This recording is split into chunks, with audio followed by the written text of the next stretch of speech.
Hi guys, welcome back. और आज की इस वीडियो में बात करने वाले हम कार्बन्स कंपाउंड चैप्टर के इंपॉर्टेंट क्वेश्चन के बारे में, इंपॉर्टेंट रिएक्शन के बारे में। और ये चैप्टर काफ़ी ज़्यादा बच्चों को टफ लगता है कि भैया एग्जाम में इससे रिलेटेड क्वेश्चन कैसे आते हैं। आप सभी के क्वेश्चन चलते रहते हैं दिमाग में, बट मैं आज आपको इस चैप्टर से रिलेटेड कुछ ऐसी चीज़ें बताऊंगा जो प्रीवियस ईयर पेपर में ऑलरेडी आ चुके हैं और जिनकी इस बार भी जो बोर्ड पेपर होंगे, आपके हाफ फेल्ड होंगे, क्लास टेस्ट होंगे, इनमें आने की पूरी पूरी संभावना है। ठीक है, तो गाइज उससे पहले मैं एक चीज़ आपको बताता हूँ कि जब आप हमारे चैनल पर जाओगे तो हमारे चैनल पर ऑलरेडी इंपॉर्टेंट क्वेश्चन की सीरीज डल चुकी है। एक बार आप जाकर गो थ्रू जरूर करना, और साथ ही साथ हमने वन शॉट भी यहाँ पर अपलोड किए हैं, तो एक बार आप जाकर जरूर चेकआउट करना। ठीक है, चैनल पर वीडियो सेक्शन में। सो गाइज स्टार्ट करते हैं अब अपने कार्बन कंपाउंड चैप्टर के ऊपर। तो जब आप देखोगे कि ये चैप्टर जो है ना बहुत ज़्यादा ईजी चैप्टर है, बट आपको इस चैप्टर का थोड़ा बेसिक पता होना चाहिए, तो आप ऑलरेडी चीज़ें अच्छे से गो थ्रू कर लोगे। अगर आप चाहते कि जी इस पर एक वन शॉट आ जाए तो मुझे कमेंट में बता देना, मैं आपको वन शॉट एक इसके ऊपर डेडिकेटेड बना दूंगा जिसमें मैं सारी चीज़ें कवर कर दूंगा ए टू जेड। ओके, तो भाई इस चैप्टर में रिलेटेड हम कार्बन के बारे में पढ़ने वाले हैं, तो आपको प्रॉपर्टीज ऑफ कार्बन, ठीक है, प्रॉपर्टीज ऑफ कार्बन आपको पता होनी चाहिए कि कोई कार्बन की प्रॉपर्टीज क्या होती है। राइट, चाहे वो भैया कार्बन के आपके इलेक्ट्रॉन रोड स्ट्रक्चर हो, चाहे वो कार्बन का आपका जो है वो इलेक्ट्रॉनिक कॉन्फ़िगरेशन हो, चाहे कार्बन का जो बॉन्डिंग कैसे फॉर्म करता है, तो उससे रिलेटेड ही हमारा जो पहली जो हेडिंग है बॉन्डिंग कार्बन से रिलेटेड काफ़ी बार क्वेश्चन आ चुके हैं एग्जाम में कि जी ये पूछे थे कि जो कार्बन है वो आपका कोवेलेंट बॉन्ड ही फॉर्म क्यों करता है, या फिर वो कार्बन जो है वो आपका इलेक्ट्रॉन जो गेन या लूज क्यों नहीं कर सकता। क्या रीज़न होगा अगर वो गेन और लूज कर दे कार्बन हमारा इलेक्ट्रॉन, या अगर वो सी एनायन बना ले, ठीक है, या वो कार्बन का कैटायन बना ले, तो ये चीज़ें पॉसिबल क्यों नहीं है। तो यहाँ पर काफ़ी बार क्वेश्चन पूछा है, तो यहाँ पे आप एक बार गो थ्रू करेंगे। ठीक है, कि अगर वो 4 माइनस या अपने 4 इलेक्ट्रॉन वो ले लेगा किसी से, किसी दूसरे आपके कंपाउंड से या किसी दूसरे एटम से, तो क्या होगा, वो न्यूक्लियस को बड़ा डिफिकल्ट होगा वो होल्ड करना। राइट, क्योंकि 10 इलेक्ट्रॉन हो जाएंगे, क्योंकि कार्बन की जो इलेक्ट्रॉनिक कॉन्फ़िगरेशन होता है वो होता है 2,4। अगर मैं बात करूँ तो इसके टोटल नंबर इलेक्ट्रॉन होते हैं, टोटल नंबर प्रोटॉन होते हैं कार्बन के 6। बट ये तो आपके प्रोटॉन हो गए, बट अब इस कार्बन पे क्या है, 4 इलेक्ट्रॉन हमने और ले लिए, क्योंकि कार्बन का अगर हम एनाइन बनाएंगे तो 4 इलेक्ट्रॉन में लेने पड़ेंगे, तो ये हो जाएगा हमारा 10 इलेक्ट्रॉन हो जाएंगे। ठीक है, 6 + 4, तो it will be difficult to hold the nucleus to 10 electron. Right, extra जो 4 इलेक्ट्रॉन आ जाएंगे। ऐसी कार्बन कैटायन अगर 4 होगा, तो अगर हम 4 इलेक्ट्रॉन दे देते हैं किसी दूसरे एटम को, तो इनको रिमूव करने में बहुत ज़्यादा एनर्जी यूज होगी, तो इसलिए कार्बन ये नहीं करा। तो इस टाइप के क्वेश्चन बहुत ज़्यादा एग्जाम में आते हैं इंपॉर्टेंट, तो ये दोनों पढ़ लेना है। यहाँ से गो थ्रू करते हैं। नेक्स्ट आपका जो इलेक्ट्रॉन रोड स्ट्रक्चर काफी बार इंपॉर्टेंट है, तो O2 का स्ट्रक्चर आपको बना के देखना है, CO2 का स्ट्रक्चर आपको बना के देखना है। तो ये कुछ कुछ ऐसे स्ट्रक्चर हैं जो आपको इजीली बताने हैं, मतलब यहाँ पे आपको शेयरिंग करके दिखाना है। अगर आपका डबल बॉन्ड है, एक बात ध्यान रखना, डबल बॉन्ड है तो वहाँ पे आपके 4 इलेक्ट्रॉन, ठीक है, ये इलेक्ट्रॉन बना रहा हूँ मैं, ठीक है, वहाँ पे 4 इलेक्ट्रॉन शेयर होंगे। राइट, अगर आपका सिंगल है तो वहाँ पे आपके 2 इलेक्ट्रॉन शेयर होंगे। राइट, और अगर आपका ट्रिपल बॉन्ड है तो वहाँ पे आपके 6 इलेक्ट्रॉन शेयर होंगे। ठीक है, बस इस चीज़ का आपको ध्यान रखना है, इस चीज़ का आपको ध्यान रखना है। ठीक है, तो यहाँ पर आप देख सकते हैं, यहाँ पे स्ट्रक्चर आप बना सकते हैं, जैसे यहाँ पे 2 इलेक्ट्रॉन शेयर हुए हैं, 2 इसके और 2 इसके, तो यहाँ पर डबल बॉन्ड बन गया। यहाँ 3 इलेक्ट्रॉन शेयर हुए, 3 इलेक्ट्रॉन इसके, 3 इलेक्ट्रॉन इसके, तो यहाँ पर ट्रिपल बॉन्ड बन गया। और बाकी एक्स्ट्रा हम यहाँ पर दिखाएंगे। ठीक है, एक्स्ट्रा इलेक्ट्रॉन हम दिखाएंगे, बाकी शेयरिंग के हम ऐसे इन दोनों के बीच में शेयर वाले इलेक्ट्रॉन आ जाएंगे, बाकी जो बच गए वो हम यहाँ लिख देंगे, जैसे ऑक्सीजन के यहाँ 4 इलेक्ट्रॉन लिख रखे हैं। ठीक है, तो इस टाइप के गाइस क्वेश्चन मिलते हैं, काफ़ी ज़्यादा इंपॉर्टेंट क्वेश्चन होते हैं। एलोट्रोप ऑफ कार्बन के बारे में बात करते हैं। कभी कभी एलोट्रोप में आपको डिफरेंस पूछ लेता है कि जी ग्रेफाइट और डायमंड का डिफरेंस क्या होता है। तो सबसे पहले तो यार गाइस इनका स्ट्रक्चर का डिफरेंस है। ठीक है, आप देख सकते हो डायमंड का स्ट्रक्चर कैसा है, सब चीज़ें कनेक्ट है आपस में। ग्रेफाइट का स्ट्रक्चर कैसा है, ठीक है, यहाँ पर जो वंडरवाल फोर्स से कनेक्टेड होता है। बट जो डायमंड है ना वो थोड़ा सा ज़्यादा हाईली अच्छे से कार्बन जो है वो पैक्ड रहते हैं, कार्बन के जो एटम होते हैं। तो जो डायमंड है, डायमंड जो हार्डेस्ट सब्सटेंस होता है, ग्रेफाइट जो स्मूथ होता है, स्लिपरी होता है। Graphite is also good conductor of electricity, क्योंकि ये इजीली ब्रेक हो जाते हैं यहाँ से, इनके जो एटम होते हैं और वो फ्री इलेक्ट्रॉन बन जाते हैं। ठीक है, while other non metal that you have studied in the previous chapter, तो डायमंड जो है वो आपका नॉन मेटल है। राइट, तो यहाँ पर आप पढ़ सकते हो फुलरेंस के बारे में भी। Fullerenes form another class of carbon allotrope, the first one is to be identified was C60 which has a carbon atom arrange in the shape of the football. तो यहाँ पे आप देख सकते हैं फुटबॉल की शेप में कार्बन एटम अरेंज हो रहे हैं। राइट, तो इस टाइप के क्वेश्चंस काफ़ी बार एग्जाम में पूछे जाते हैं कि भी कार्बन के डिफरेंट डिफरेंट फॉर्म्स कौन थे, तो आपको ये वाली चीज़ें यहाँ पर गो थ्रू करनी है। इसको एग्जाम में रखकर, ठीक है, माइंड में रखकर पढ़ना है। एग्जाम की चीज़ों को माइंड में रखकर पढ़ना है कि जी ऐसे भी एग्जाम में चीज़ें आ सकती हैं, राइट। आगे बात करते हैं। ये पहला question is highly highly important. आपको पहला क्वेश्चन अच्छे से करना है, दूसरा आप गो थ्रू कर सकते हैं, पर पहला is most important question. Saturated unsaturated compound, ठीक है, ये इंपॉर्टेंट है, आपको पता होना चाहिए। सैचुरेटेड कंपाउंड क्या होता है, जो कि सिंगल बॉन्ड होता है, ये वाला। अनसैचुरेटेड क्या होता है, या तो डबल बॉन्ड है या फिर ट्रिपल बॉन्ड हो, राइट। तो इस टाइप के क्वेश्चन आपको अच्छे से करने हैं। कार्बन के बारे में, कार्बन बॉन्ड जो है, कार्बन कार्बन बॉन्ड जो है वेरी स्ट्रॉन्ग और स्टेबल बॉन्ड होता है, जो कि लार्ज नंबर ऑफ कंपाउंड बताता है, क्योंकि कार्बन क्या है, एक लॉन्ग चैन फॉर्म कर लेता है। कार्बन क्या है, एक बहुत बड़ी बड़ी चैन फॉर्म कर लेता है। तो कार्बन कार्बन का जो बॉन्ड होता है ना, काफी स्टेबल होता है और काफी अच्छा स्ट्रॉन्ग बॉन्ड होता है, इसलिए कार्बन लॉन्ग चैन बनाने में, ठीक है, कार्बन लॉन्ग चैन बनाता है, इसको बोलते हैं कैटनेशन प्रॉपर्टी। तो एग्जाम में ऑलरेडी चीजें आई हुई हैं। अगर मैं आपको बताऊं कि जी मैं कैसे बता रहा हूँ, तो मेरे पास गाइस प्रीवियस ईयर पेपर है, ठीक है। अगर आप जाओगे तो ये 2022 का प्रीवियस ईयर पेपर है, तो इसमें भी काफ़ी क्वेश्चन आए हुए हैं कार्बन कंपाउंड से रिलेटेड। आप देख सकते हैं यहाँ पर, अगर हम नीचे मूव करेंगे, फिर थोड़ा थोड़ा नीचे जाएंगे, तो ये वाला क्वेश्चन आप देखना। ये क्वेश्चन जो कार्बन कंपाउंड से रिलेटेड अच्छा क्वेश्चन आया था ये एग्जाम में, राइट।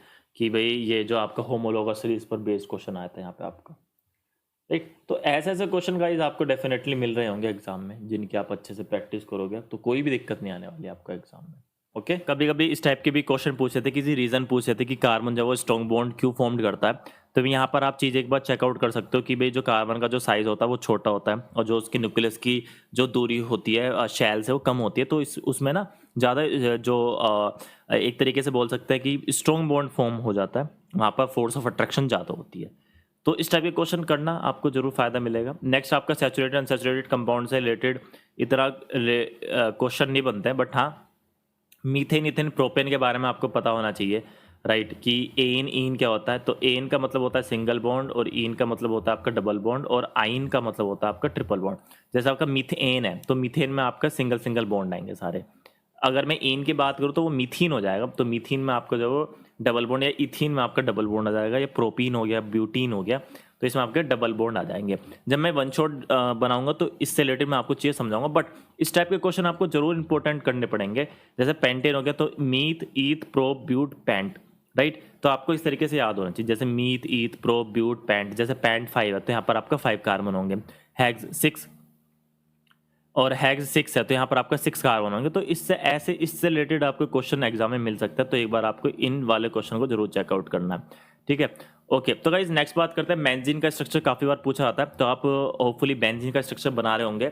कभी कभी डिफरेंस पूछे थे कि जी बेंजीन का स्ट्रक्चर बनाओ या फिर आपको साइक्लोहेक्सेन का स्ट्रक्चर बनाना पड़ेगा, तो साइक्लोहेक्सेन आप ये कर सकते हैं। This is the structure of cyclohexane and this is the structure of benzene, ठीक है। तो इस टाइप के क्वेश्चन आपको डेफिनेटली एग्जाम में जरूर मिलेंगे। नेक्स्ट बात करते हैं, यहाँ पे कुछ हाइड्रो जो फॉर्मूला फंक्शन, ठीक है, या फंक्शन ग्रुप से रिलेटेड इंपॉर्टेंट क्वेश्चन होता है। तो यहाँ पे अल्कोहल और एल्डिहाइड से रिलेटेड क्वेश्चन काफ़ी बार पूछ जाते हैं एग्जाम में कि जी एल्डिहाइड का, या फिर अगर मैं बात बताऊँ कि मिथेनॉल का स्ट्रक्चर बनाओ, राइट। तो इस तरीके के क्वेश्चन आपको जरूर एग्जाम में मिलेंगे। होमोलोगस सीरीज, जैसे मैंने अभी आपको बताया, अगर मैं प्रीवियस ईयर पेपर आपको दिखाऊं, तो होमोलोगस सीरीज से रिलेटेड एक क्वेश्चन यहाँ पर पूछा गया। आप देख सकते हैं कि होमोलोगस सीरीज का क्वेश्चन यहाँ पर आया हुआ है। State the number of double bond present in the C3H6। सो आपको C3H6 का स्ट्रक्चर बनाना और बताना है कि आपको कितने डबल बॉन्ड यहाँ पर मिलेंगे। तो सिंपली आपको C3H6 का स्ट्रक्चर बनाना है। यहाँ पे पहले आपको हाइड्रोजन कंप्लीट कर ले लें, ठीक है। जैसे मैं हाइड्रोजन यहाँ पर कंप्लीट कर रहा हूँ, तो एक हाइड्रोजन यहाँ हो गया, और आपका एक हाइड्रोजन यहाँ हो गया, 1 2 3 4, एक हाइड्रोजन मैं यहाँ बना लेता हूँ, ठीक है। तो यहाँ पर आपको ये देखना है गाइस कि आपको कितने यहाँ पर डबल बॉन्ड मिल रहे होंगे, राइट। तो अगर मैं आपको यहाँ बताऊँ कि 1 2 3 4, तो अगर मैं वैलेंसी कंप्लीट कर लूँ तो यहाँ पर आपको डबल बॉन्ड मिल जाएगा, ठीक है। 1 2 3 4 1 2 3 4 1 2 3 4, ठीक है। तो यहाँ पर आपको एक सिंगल डबल बॉन्ड मिल रहा होगा। तो इस तरीके के क्वेश्चन आपको एग्जाम में आएंगे, आपको प्रैक्टिस करनी पड़ेगी। और वैसे मैंने ये कंप्लीट सोल्व करा दिया प्रीवियस ईयर पेपर, आप चेकआउट कर सकते हो जाकर, राइट। तो गाइज आगे बात करते हैं। कोई क्वेश्चन समझना है तो please let me know in the comment section. Nomenclature पे मैंने आपको ऑलरेडी बताया था कि फंक्शनल ग्रुप से आपको रिलेटेड चीज़ें क्वेश्चन पूछे जाएंगे। जैसे मैं आपको बताऊँ कि प्रोपेनॉल, प्रोपेनल, प्रोपेनॉन, ठीक है। तो इस सफिक्स का यहाँ पर आपको डिफरेंस मिल जाएगा। जैसे एल्डिहाइड में AL होता है एंड में, तो प्रोपेनल, अगर प्रोपेनल आ गया तो आपका मीथ ईथ प्रोप, ठीक है। और एल्डिहाइड में क्या होता है, एल्डिहाइड में होता है CH डबल बॉन्ड O। तो ये इस तरीके का आप यहाँ पर लगाओगे तो आपका प्रोपेनॉल बन जाएगा। प्रोपेनॉल का मतलब क्या है, मीथ ईथ प्रोप, जैसे मीथ ईथ प्रोप न ओल है, ओल का मतलब क्या है, OH ग्रुप आता है, OH ग्रुप यहाँ पे हमने लगा दिया और बाकी हमने हाइड्रोजन से इसकी वैलेंसी जो है वो मेंटेन कर दी, ठीक है। तो हमने इसके हाइड्रोजन से वैलेंसी मेंटेन कर दी। तो इस टाइप के क्वेश्चन आपको एग्जाम मिल जाएंगे। जैसे प्रोपेनोइक एसिड का अगर मैं आपको बताऊं तो प्रोपेनोइक एसिड ओइक मतलब आपका कार्बोक्सिलिक ग्रुप है। कार्बोक्सिलिक ग्रुप क्या होता है आपका, C डबल बॉन्ड O और H, राइट। तो OH, sorry, C double bond और OH, ठीक है। तो अगर मैं आपको बताऊं कि प्रोपेनोइक तो मीथ ईथ प्रोप, ठीक है, प्रोप के बाद OH यहाँ पर लग गया, डबल बॉन्ड O यहाँ पर लग गया, राइट। अब यहाँ पर आपको हाइड्रोजन कंप्लीट करना है उनकी वैलेंसी, ठीक है, यहाँ पे बॉन्ड कंप्लीट करना है। तो इस टाइप के क्वेश्चन आपको जरूर मिलेंगे एग्जाम में। आइसोमर से रिलेटेड एक क्वेश्चन आएगा, जरूर करना है। इलेक्ट्रॉन डॉट स्ट्रक्चर से रिलेटेड एक क्वेश्चन आएगा, जरूर करना है, ठीक है। ये आपका question number 4 is highly important. यहाँ पे ये वाला और इसकी ये आपको नेमिंग करनी है, राइट। मीथ ईथ ये है bromoethane, meth eth prop but पेंटेक्स, ये आपको बताना है। ये आपको होगा हेक्स इन, ठीक है, हेक्साइन, सॉरी हेक्साइन, क्योंकि यहाँ पर डबल बॉन्ड है, ट्रिपल बॉन्ड, क्योंकि यहाँ पर ट्रिपल बॉन्ड है, ठीक है, तो यहाँ पर हेक्साइन हो जाएगा। कंबशन से रिलेटेड आपकी जो मेन, अगर मैं आपको बताऊं कि ये वाली रिएक्शन इज़ हाईली इंपॉर्टेंट, बहुत कई बार आती है ये ऑक्सीडेशन वाली reaction. Addition reaction is not, but substitution काफ़ी बार आ जाती है। ये वाली तो रिएक्शन करनी है, ये वाली रिएक्शन भी आप एक बार गो थ्रू कर सकते हो अच्छे से। अगर मैं आपको नेक्स्ट बताऊं, ये आपका ये क्वेश्चन बहुत इंपॉर्टेंट है, फर्स्ट वाला, फर्स्ट और सेकंड दोनों कर सकते हैं एग्जाम पॉइंट ऑफ व्यू के लिए। यहाँ पर आपका इथेनॉल की जो ये वाला क्वेश्चन बहुत इंपॉर्टेंट है रियली, ये वाली रिएक्शन आती है एग्जाम में, ठीक है। तो ये तो आपको अच्छे से करनी है। प्रॉपर्टीज ऑफ इथेनॉल में अगर मैं आपको बताऊं, एस्टेरिफिकेशन इज हाईली इंपॉर्टेंट, काफ़ी बार एग्जाम में आती है, तो आपको एग्जाम में एस्टेरिफिकेशन से रिलेटेड क्वेश्चन करने हैं। या जब आपका NaOH आपकी रिएक्ट कर जाता है CH3COOH से, तो ये इस टाइप के क्वेश्चन आपको करने हैं। आपको पता होना चाहिए कि CH3COO ये ब्रेक डाउन हो जाता है NaOH माइनस में और H प्लस में, तो OH माइनस H प्लस तो अलग चला गया और Na चला गया CH3COO Na के पास, ठीक है। तो इस टाइप के क्वेश्चन आपको करने हैं एग्जाम में। एल्कोहल और कार्बोक्सिलिक एसिड का डिफरेंशिएशन आप पढ़ सकते हो, बट इसकी रिएक्शन इंपॉर्टेंट है, बस रिएक्शन कर लेना है इसकी, राइट। सोप एंड डिटर्जेंट नहीं होता, बट कभी कभी यहाँ पर डिटर्जेंट के बारे में पूछ लेते हैं कि भाई डिटर्जेंट क्यों अच्छे से यूज़ होता है हार्ड वाटर में एज कम्पेयर, तो इस टाइप के क्वेश्चन आपको आएंगे। होमोलॉगस सीरीज इंपॉर्टेंट है, 7th का क्वेश्चन आपको करना है। क्वेश्चन नंबर एडिशन रिएक्शन का क्वेश्चन आता है। क्लिनजिंग एक्शन एक बार गो थ्रू करना। फॉर्मेशन ऑफ ये 9th question is most important. Electron dot structure बना लेना, ठीक है। यहाँ पर प्रोपेन के और इथेनोइक एसिड के इलेक्ट्रॉन डॉट स्ट्रक्चर आपको बनाने हैं ज़रूर। अगर मैं आपको बताऊँ इथेन का molecular formula, question number 3 is highly important. तो इस टाइप के क्वेश्चन का मैंने ऑलरेडी आपको बता रखा है कि कैसे करना है। अगर आप चाहते हो कि रिलेटेड वन शॉट आए तो वो आपको ज़रूर बताना पड़ेगा कमेंट सेक्शन में, ठीक है। Question number 11 is most important. तो गाइज ये कुछ क्वेश्चन थे इंपॉर्टेंट जो मैं आपको बताना चाहता। आई होप आपको ये चीज़ें समझ आई। इंपॉर्टेंट क्वेश्चन, वन शॉट की सीरीज़ बहुत जल्दी हमारी ऑलरेडी स्टार्ट हो चुकी है। अगर आप चाहते हैं कि भाई इससे रिलेटेड वन शॉट है तो मैं ऑलरेडी अपलोड कर दूंगा। चलो गाइज नेक्स्ट वीडियो में मिलते हैं आपसे, ठीक है, वन शॉट वाली में। Thank you so much, bye bye, take care, bye bye.